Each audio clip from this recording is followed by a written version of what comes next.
Andriamanitra ray zanak'arefany masino misaotra sy manome voninahitra anao zay raha mbola namindranao fo afaka namakivaky ny herinandro ka afaka mihaona aminao indray hita amin'ny didipolinao masina ty faly zay satria manandray be fahasoavana izay mijerenay mandrakariva araka ny lehibe ny indrafonao faly zay satria mandray ny hita mavisa-tray ianao ary tsy zany ihany fa manome anay fitsahara Jesosy Tompo ianao nangatahanay ampaheranay mandrakariva hiazona any amin'ny tanam-pitiavanao ary ame anay ny fifaliana sy ny fahafahana amin'ny aromasina sy mavonjy nokatana izany Jesosy amen.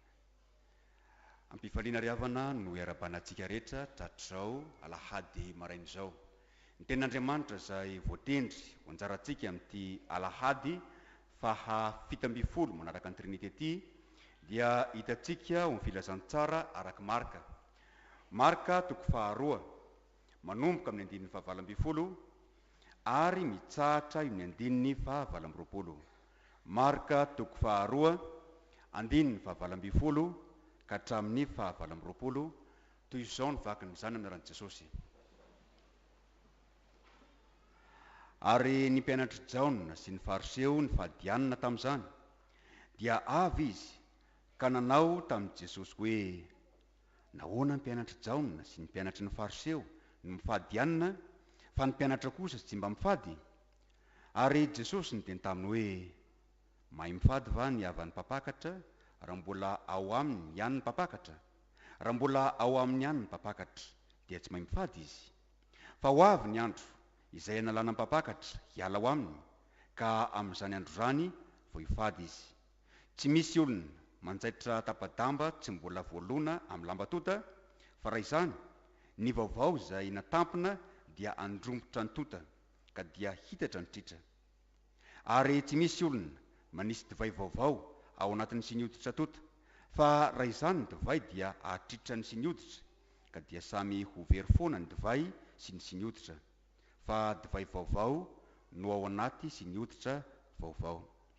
Ary nandeha namaky ny tanimbary tamin'ny sabata Jesosy, ary ny mpianany dia nanoty saloim-bary tena mpandehanana. Ary ny fariseo nanao taminy hoe indro nahoana ireo no manao izay tsy mety amin'ny sabata? Fa hoy izy taminy, tsy mbola nivakianareo va ny teny milaza ilay nataon'i Davida raha reraky ny anohanana izy mba amin'izay nanaraka azy? Fa niditra tao an-tranon'Andriamanitra tamin'ny andron'ny Abiatara mpisorona be izy, ka nihinana ny mofo aseho izay mahadiso raha misy homana izany, afa-tsy misorona ihany, ary nomeny koa izay nanaraka azy. Ary hoy izy taminy, ny sabata no natao ho an'ny olona fa tsy ny olona ho an'ny sabata, ka dia tompony sabata aza ny zanak'olona. Amen.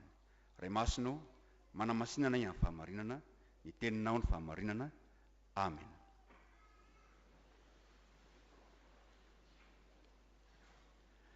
Ry fiangonana malala ho amin'ireo mandrakarivana ny fiadanana sy ny fahasoavana avy amin'Andriamanitra raitsika sy Jesosy Kristy Tompo.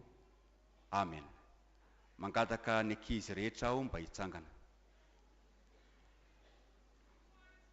Faly miarabanareo ndreraka izy tratr'izao alahady marain'izao ary mirary mandrakariva ny fiadanan'i Jesosy ho anareo.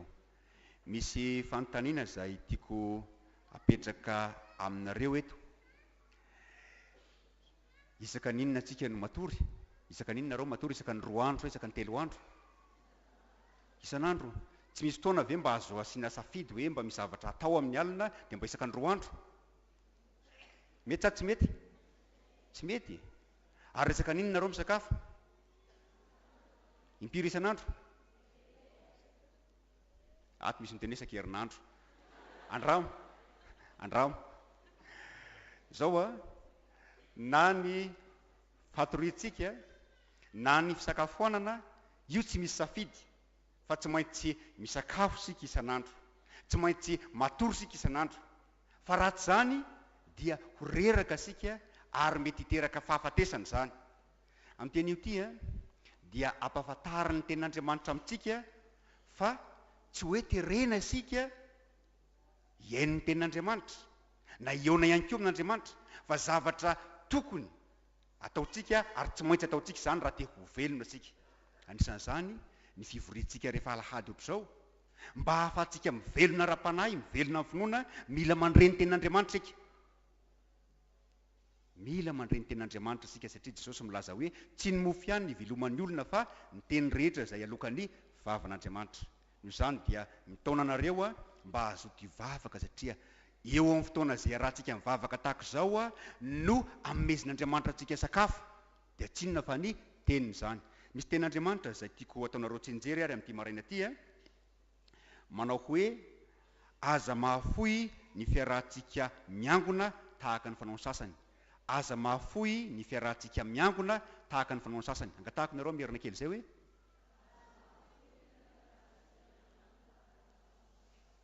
aza mahafoy ny fiarahantsika miangona tahaka ny fanaon'ny sasany.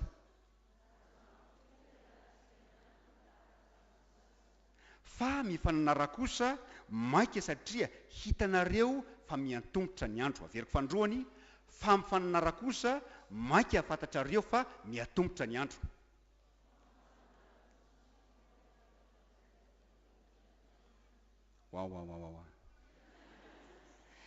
Eny ary aza mahafoy ny fiarahantsika miangona ary rakizy malala, fa mifananara kosa maika fantatrareo fa miatongotra ny andro. Atongotra ny andro izay avian'i Jesosy. Noho izany aoka isika hiomana, ka ny fiomanana tsara indrindra dia ny fahazotoana mihain'ny teniny any atokantrano sy aty am-piangonana ihany koa. Afaka mipetraka nareo. Ny tenin'Andriamanitra izay anjarantsika androany ry havana dia maneho fa Jesosy no manome antsika ny tena fifaliana sy ny tena fahafahana. Ny tenin'Andriamanitra izay anjarantsika amin'ity alahady maraina ity dia maneho fa Jesosy no manome antsika ny tena fifaliana sy ny tena fahafahana. Samy mikatsaka fifaliana ny olona rehetra, samy mikatsaka ny atao hoe fahafahana ny olona rehetra, saingy tsy mahafantatra izy hoe aiza no tana zany fifaliana zany, aiza no tana zany fahafahana zany. Ny tenin'Andriamanitra izay anjarantsika amin'ity maraina ity dia maneho fa Jesosy manome antsika ny tena fifaliana ary manome antsika ny tena fahafahana. Jesosy manome antsika ny tena fifaliana amin'ny fanehony fa tsy mandao antsika izy amin'ny fotoana rehetra, na amin'ny fifaliana na amin'ny fahoriana ihany koa. Moa araka ny hirantsika hoe Jesosy akaizanay, Jesosy anay, sady tsy mahafoy Jesosy anay. Raha ny olona mety mandao, fa Jesosy kosa tsy mba mandao. Fa tsy hoe tsy mandao antsika fotsiny izy, fa izy ihany koa mampahery antsika amin'ny fahoriantsika rehetra. Ary maro ny mpanompon'Andriamanitra nahatsapy zany, isan'izany Paoly apôstôly. Fa rehefa nofatorana izy dia indro fa nandao azy avokoa ny akamaroan'ny namany rehetra, fa hoy izy hoe fa ny tompo kosa nijoro teo anilako. Fa ny tena fifaliana atolony atsika dia tsinona fa ny famonjena. Io ny fifaliana ambony indrindra. Nisy vehivavy anankiray natao hoe Ana. Io ny vakitsika teo amin'ny pilipitra kely.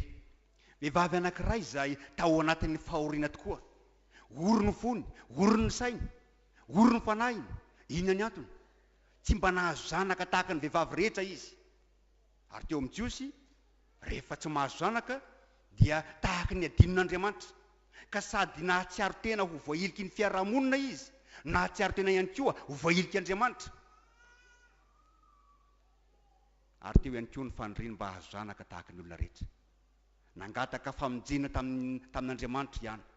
Ary nasehon'Andriamanitra fa Andriamanitra meny vavaka tokoa izy, Andriamanitra mahavonjy tokoa izy. Ary zany nahatonga ny vavaka ny pololotra tao am-pony Ana tamin'ny vakiteny vakina teo hoe ny foko ravoravo amin'i Jehova fa mifaly amin'ny famonjenao aho. Tena mahatonga fifaliana ho atsika ny famonjen'Andriamanitra. Ary zany dia nitanterahiny teo amin'ny Jesosy. Faly sika satria voavela heloka. Faly sika satria no afahany. Faly sika satria meny atsika ihany koa ny fiainana mandrakizay.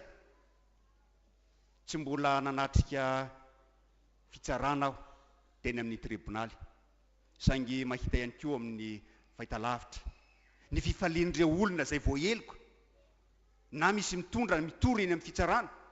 Fa manahoana ny fifaliana raha toka afaka amin'izany fitorian'ny olona izany izy, afaka amin'izany fanameloan'ny olona izany izy. Mihoatra lavitra noho izany atsika. Fa isika izay tokony ho very mandrakizay, isika izay tokony ho tafasaraka mandrakizay amin'Andriamanitra, no indro voavela heloka, no indro mahazo fiainana mandrakizay. Ary zany fiainana mandrakizay zany araka ny aterina mandrakariva eto, tsy andrasana rahatrizay zany. Fa eto tsika dia efa misantatra sahady ny fiainana mandrakizay satria izay mino zanaka no manana fiainana mandrakizay. Fifaliana lehibe lavitra noho izay azon'ny Ana nomeny Jesosy atsika. Fifaliana lehibe lavitra noho izay nomeny Andriamanitra ny Ana nomeny anao ihany koa, no ny famelana ny heloka ao. Ary eo ihany koa ny famesina anao ny fiainana mandrakizay. Mitaona atsika izao teny izao, tsy hikatsaka fifaliana amin'ny zavatra hafa. Tsy hikatsaka fifaliana amin'ny zavatra hafa. Anisan'izany ny fanarahana fomba n'izao tontolo izao.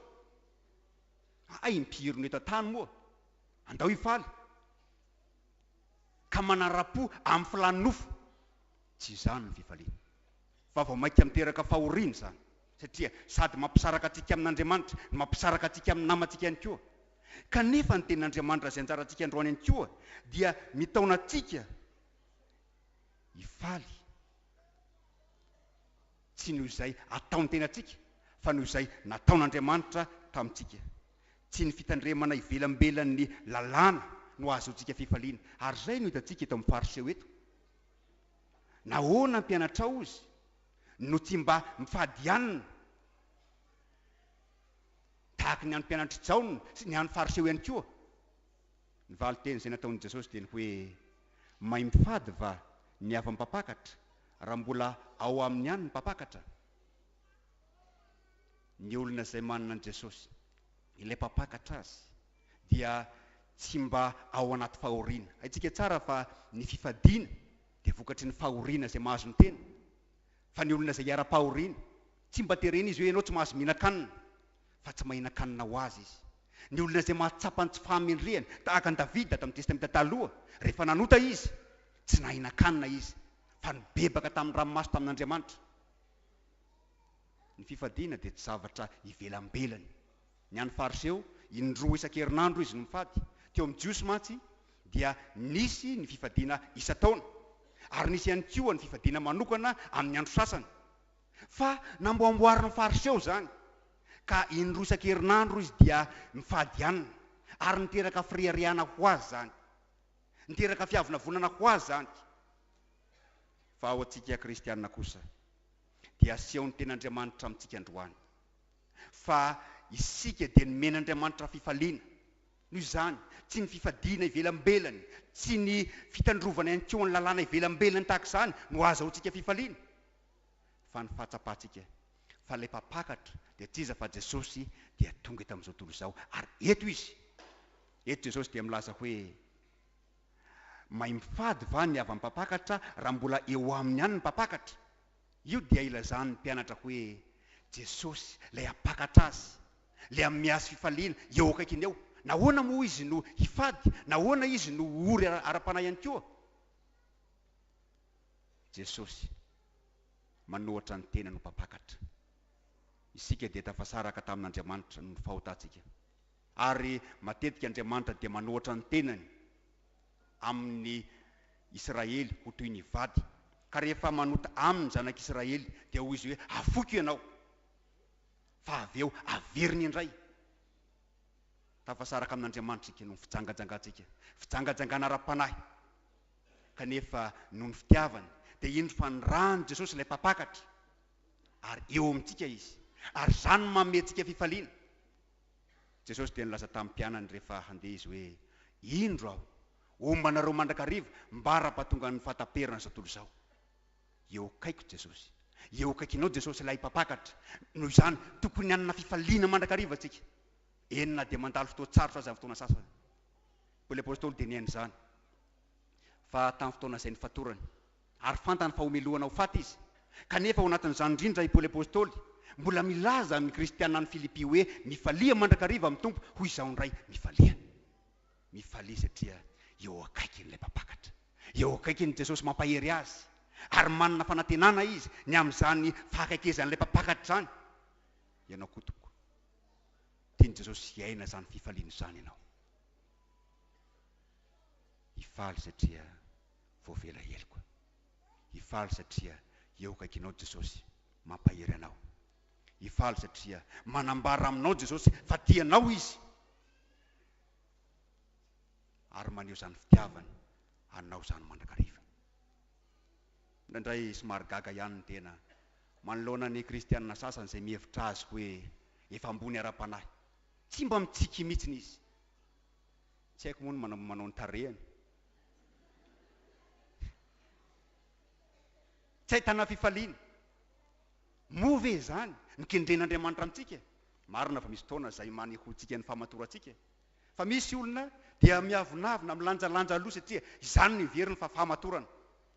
Fa ny ten'Andriamanitra dia manambara amintsika fa tsy mahay mifady ny havan'ny mpapakatra raha mbola eo aminy ihany ny mpapakatra, dia tsy iza fa Jesosy zany.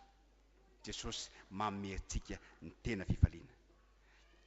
Ankoatr'izany tsy manome antsika ny tena fifaliana ihany Jesosy, fa manome antsika ihany koa ny tena fahafahana.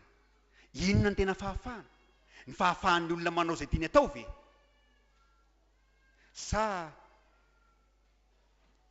fahazahoana izay rehetra iriny?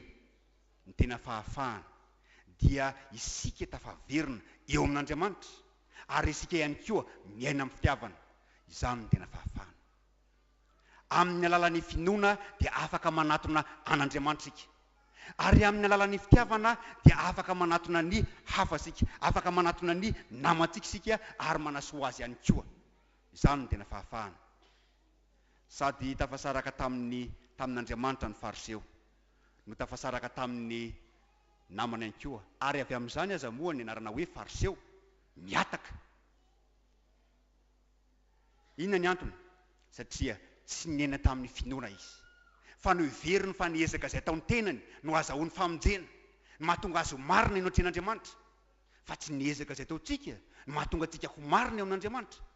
Tsy niasa izay taontsika no mahatonga antsika ho marina eo amin'Andriamanitra. Ary izany nambaran'ny Paoly apôstôly tamin'ny epistily izay novakiana teo. Fa ny asa mpamonjena izay nataon'i Jesosy, io mahatonga antsika ho marina eo an-tren'Andriamanitra. Io mahatonga antsika olon'afaka eo an-tren'Andriamanitra. Ny lalàna dia tsy lalana atongavana eo amin'Andriamanitra, fa fiarahan-dalana amin'Andriamanitra. Tsy lalana atongavana eo amin'Andriamanitra ny lalàna, fa fiarahan-dalana amin'izany hoe rehefa tsy manaraka ny sitrapony tsika, tsy manaraka ny teniny sika, miataka aminy sika amin'izay fotoana izay, miataka ny fahafahana sika amin'izay fotoana izay. Ny fariseo dia tsy hoe tsy niaina tamin'ny finoana ihany, fa tsy niaina tamin'ny fitiavana ihany koa izy. Ary izay nahatonga ny Jesosy nilaza hoe ianareo anie manana borika, ka rehefa latsaka ao anatin'ny fatsakana ny borikinareo, asorinareo, afahanareo anatin'ny fatsakana. Fa nahoana kosa raha misy olona marary sy trano ao anatin'ny andro sabata, nahoana ianareo mandrary zany, nahoana ianareo no tezitra manoloana zany? Tonga fombafomba ny lalàna. Tsy fantatry ny fariseo fa ny kendren'Andriamanitra amin'ny lalàna dia ny amezana voninahitra azy sy hanasoavana ihany koa ny hafa. Izany ny kendren'Andriamanitra amin'ny lalàna. Fa raha miteny izy hoe manajany andro sabata hanamasina azy, raha miteny izy hoe aza manan'Andriamanitra hafa fa izao ihany, ny kendreny amin'izany dia ny amezantsika voninahitra azy. Kanefa tsy izany ihany, fa ny hanasoavantsika ny hafa ihany koa, izany ny kendren'Andriamanitra amin'ny lalàna. Raha miteny izy hoe aza mamono olona, dikan'izany dia hoe aoka ianao tsy hanisy ratsy ny namanao, aoka ianao tsy hanao izay tafitohina ny namanao, fa ny hamelona azy, ny hanasoa azy, ny hanangana azy, ny hampahery azy, izany ny kendrena amin'ny lalàna. Zava-dehibe ho antsika dia ny hoe Jesosy ilay tonga teto amin'izao tontolo izao nahatateraka ny lalàna izy, ary nitondra ihany koa ny fanamilony lalàna, ary afaka manome hery antsika mba hahafahantsika manaraka izany lalàn'Andriamanitra izany. Dia tsinona fa ny lalam-pitiavana. Ny fitiavana io ny zava-dehibe, ka hahafahantsika mahatateraka lalàn'Andriamanitra, hahafahantsika manaraka ny sitrapon'Andriamanitra. Fa raha tsy eo ny fitiavana dia ivelambelany ihany ny zavatra ataontsika, fikatsahana voninahitra ao an-tenantsika sy tombontsoa ao an-tenantsika ihany nataontsika. Fa raha eo kosa ny fitiavana dia tsinona fa ilay fitiavan'Andriamanitra, sady akasitran'Andriamanitra ny asa izay ataontsika no mahavokatra ihany koa.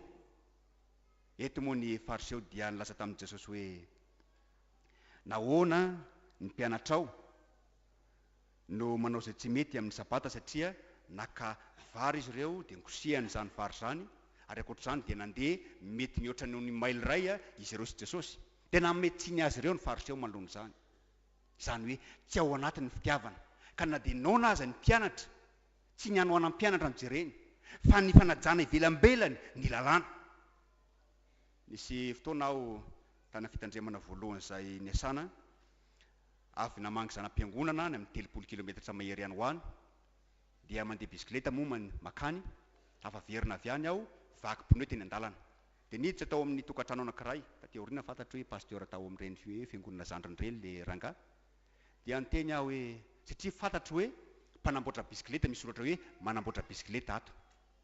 Dia niteny tamin'ilay rangahy, satria efa toandro, efa volakandro ny andro: azafady aho tompoko, mba sika hanamboatra bisikileta aho fa vaky ny pneu amin'ny bisikileta fa mbola lavitra ny diako. Azafady tompoko, tsy mandray anao androany fa sabata androany. Tonga fombafomba fa tsy miaina amin'ny fitiavana. Jesosy mitaona antsika amin'ny tean'io ty, mba tsy iaina amin'ny fombafomba antsika, fa tena iaina tokoa ny sitrapon'Andriamanitra dia ny finoana azy sy ny fitiavana azy izay mivelatra amin'ny fitiavana ny namana. Tsy fombafomba Jesosy ka hoe hanao pointage sika isaky ny alahady tonga ty, fa tsy miaina ny ten'Andriamanitra amin'ny fiainantsika andavanandro. Ary eto dia asehon'Andriamanitra, fa afaka miaina izany tsika raha toka miaina amin'ny finoana sy miaina amin'ny fitiavana tokoa. Amin'ny teny io ty dia asehon'i Jesosy fa olona afaka ianao, efa nafahantany fanamelohan'ny lalàna ianao, ka tsy ny fiezahana hitandrina ny lalàna no entintsika naramana n'Andriamanitra mba ahazoantsika famonjena, fa nafahan'Andriamanitra ika mba hano azy hanaraka ny sitrapony. Ary izany dia nasehon'Andriamanitra tamin'ny fanafahana zanak'Israely, fa tsy tao Egypta Andriamanitra namomeny lalàna, fa tany amin'ny tendrombohitra Sinay natao an'olona afaka izany lalàna izany. Ka ny fitandremana ny lalàna dia tsinona fa mifakasitrahana azy, famomezana voninahitra azy, alivary teny ny amin'ny fitiavana atsika, araka ny tenin'ny Jaona apôstôly hoe isika tia satria izy efa tiantsika taloha. Dia ny tompony hampahery atsika ka ahafahantsika miaina amin'ny fifaliana marina. Fifaliana marina noho ny famelan-keloka omeny atsika, fifaliana marina noho ny fampaheresina atsika, fifaliana marina noho ny famonjena anao, satria olom-boavonjy ianao, niraisin'Andriamanitra ho zanaka teo amin'ny batisy ianao, ary ahafahanao ihany koa miaina amin'ny fahafahana, fahafahana manao sitrapon'Andriamanitra, fahafahana manao fitiavana, fahafahana no fahatokiana azy. Ka na dia mandalo fotoa tsarotra ary dia tsy ho kivy amin'izany, satria olona afaka ianao. Dia voninahitra ny ho an'Andriamanitra raisina kary fanahy masina zay azatra ny talohan-drindaka ho azy mandrakizay. Amen. Raisiny fitakinana. Ny fitiavan'Andriamanitra ray, ny fahasoavan'i Jesosy Kristy Tompo, ary ny firaisina fanahy masina amin'ny rehetra rehetra amin'izao koa mandrakizay. Amen.